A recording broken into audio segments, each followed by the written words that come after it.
అందరికీ నమస్కారం. నేను మీ సందీప్ శృంగారపాటి.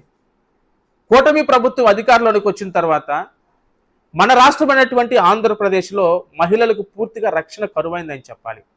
మహిళలకు భద్రత పూర్తిగా కరువైంది. మన రాష్ట్రంలో ఎటు చూసినా ఏదో ఒక ప్రాంతంలో ఏదో ఒక రోజు 2 రోజులకో 3 రోజులకో మహిళల మీద అత్యాచారాలు, మహిళల మీద రేపులు, హత్యలు. ఇప్పటికీ కూటమి ప్రభుత్వం అధికారంలోనికి వచ్చి సంవత్సరం పైచినకైంది. 118 మంది మహిళల మీద అత్యాచారాలు, ప్రత్యేకించి ఒక 15 మంది మహిళల మీద రేపు, ఆ తర్వాత హత్యలు. పూర్తిగా ఈ కూటమి ప్రభుత్వంలో మహిళలకు పూర్తిగా రక్షణ కరువైంది. ఇంకోలా చెప్పాలంటే బలహీన వర్గాలకు సంబంధించినటువంటి మహిళలకు, బలహీన వర్గాలకు సంబంధించినటువంటి వర్గాలకి పూర్తిగా రక్షణ కరువైంది. బలహీన వర్గాలకు సంబంధించినటువంటి వారి మీద ఏదైనా హత్యలు జరిగినా, అత్యాచారాలు జరిగినా, భౌతిక దాడులు జరిగినా, లేకపోతే బలహీన వర్గాలకు సంబంధించినటువంటి ఎవరికైనా అన్యాయం జరిగితే పోలీస్ స్టేషన్లకు వెళ్తే పట్టించుకునేటువంటి నాదుడు లేదు. ఏదైనా నాయకుల దగ్గరికి వెళ్తే పట్టించుకునేటువంటి పరిస్థితి లేదు. వీళ్ళు అధికారంలో రాకముందు పవన్ కళ్యాణ్ ప్రచారం చేస్తున్నటువంటి సందర్భంలో ఓ రకరకాలైనటువంటి వేదిక మీదకి వెళ్ళి ఊగిపోయాడు. మేము అధికారంలోనికి వస్తే ఎవడైనా మహిళల వైపు కన్నెత్తి చూడాలంటే భయపడే విధంగా చేస్తాం, మహిళలకు ప్రత్యేకమైనటువంటి చట్టాలను తీసుకొని వస్తాం, కఠినమైనటువంటి చట్టాలను తీసుకొని వస్తామని చెప్పి ఊరక ఊగిపోయి పెద్ద పెద్ద స్టేట్మెంట్లు ఇచ్చారు. 30,000 మంది మహిళలు అదృశ్యమైపోయారు. ప్రీతి సుగాలి విషయంలో పూర్తిగా అన్యాయం జరిగిపోయింది. మేము అధికారంలోనికి వచ్చిన తర్వాత ప్రీతి సుగాలికి ఫస్ట్ మేము టేకప్ చేస్తాము, ఆ కుటుంబానికి న్యాయం చేస్తాము. మా ప్రభుత్వం వచ్చిన తర్వాత మహిళలకు పూర్తి స్థాయిలో భద్రత ఉంటుంది, రక్షణ ఉంటుంది, భరోసా ఉంటుంది అని చెప్పి పెద్ద మాటలు మాట్లాడాడు పవన్ కళ్యాణ్ గారు. ఏమైపోయాడు పవన్ కళ్యాణ్ ఈరోజు? ఎందుకు మౌనంగా ఉంటా ఉన్నాడు పవన్ కళ్యాణ్?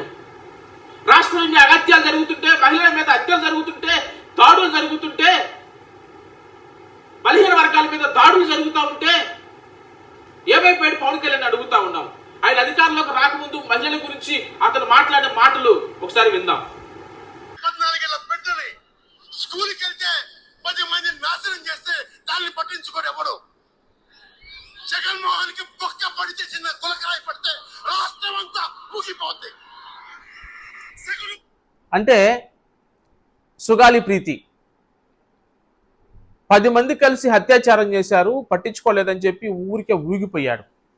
నేను అధికారంలోనికి వచ్చిన తర్వాత మొట్టమొదటిగా సుగాలి ప్రీతి కేసును టేకప్ చేస్తాను, ఆ కుటుంబానికి, ఆ తల్లిదండ్రులకు న్యాయం చేస్తానని చెప్పాడు.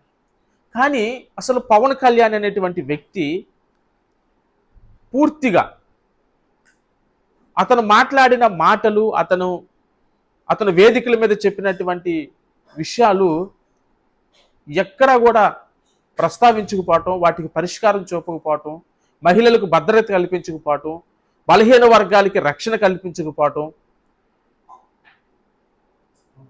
బీసీ ఎస్టీలకి ఎస్సీలకు రాజ్యాధికారంలో పాల్పంపులు కల్పించకపోవటం కేవలం పవన్ కళ్యాణ్ అనేటువంటి వ్యక్తి కేవలం మాటలకు మాత్రమే పరిమితం.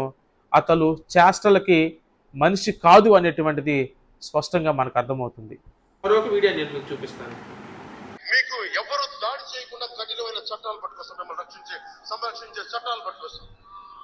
ఆడపిల్లల జోలికి ఎవ్వరు చెయ్య వేస్తే,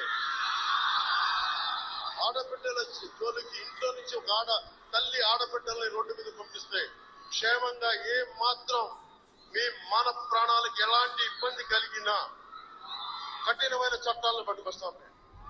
తల్లి తగిలించే చట్టాలు పట్టుకొస్తాం. ఎవరైనా సరే ఆడబిడ్డల మీద చేయాలి. మీరు ఇది మొదటిసారి కాదు, నేను మీకోసం నాయకులు కూడా ఒకటే చెప్పాను, మీరు మా వాళ్ళకి నిలబడకపోతే. పవన్ కళ్యాణ్ గారు అధికారంలోనికి రాకముందు నాకు నిజంగా బాధేస్తా ఉంది, ఏడుపు వస్తూ ఉంది అని చెప్పి ఊరికే బాధపడిపోయాడు, ఊరక ఊగిపోయాడు. ఇప్పుడు ఏమైపోయింది నీ బాధ అని అడుగుతా ఉన్నాను. ఇప్పుడు ఏమైపోయింది నీ ఏడుపు అని అడుగుతా ఉన్నా. అసలు నువ్వు ఎక్కడికి పోయావు అని అడుగుతా ఉన్నా. అంటే నువ్వు మౌనంగా ఉన్నావంటే, ఏ సంఘటన మీద నువ్వు రెస్పాండ్ అవ్వట్లేదంటే, మాట్లాడట్లేదంటే దానికి అర్థం వీటన్నిటికి నువ్వే సపోర్ట్ చేస్తున్నావని చెప్పి. నువ్వు మౌనంగా ఉన్నావంటే వీటన్నిటిని నువ్వు అంగీకరిస్తున్నావని చెప్పి అర్థం. ఒకటి గుర్తుపెట్టుకోవాలి, నువ్వు అధికారంలోనికి రాకముందు బలహీన వర్గాలకి అధికారాన్ని చేరువ చేస్తానన్నావు. ఎస్సీ ఎస్టీ బీసీ మైనార్టీలకి రాజ్యాధికారం ఇస్తానని చెప్పావు. మహిళలకు పూర్తిగా రక్షణ ఇస్తానని చెప్పావు. కానీ అన్నిటిలో ఫెయిల్ అయిపోయావు పవన్ కళ్యాణ్ అని చెప్పి తెలియజేస్తా ఉన్నాం. అతను మాట్లాడినటువంటి మాటలు ఇంకా 30,000 మంది అదృశ్యమైపోయారు అని చెప్పాడు. మరి 30,000 మందిని మీరు అధికారంలోనికి వచ్చి సంవత్సరం కాలమైనా కానీ 30,000 మందిని ఎందుకు వెనక్కి తీసుకురాలేదని చెప్పి అడుగుతా ఉన్నాం. కాబట్టి ఒకటే చెప్తా ఉన్నాం, మన రాష్ట్రంలో శాంతి భద్రతలు పూర్తిగా విఫలమైపోతా ఉన్నాయి.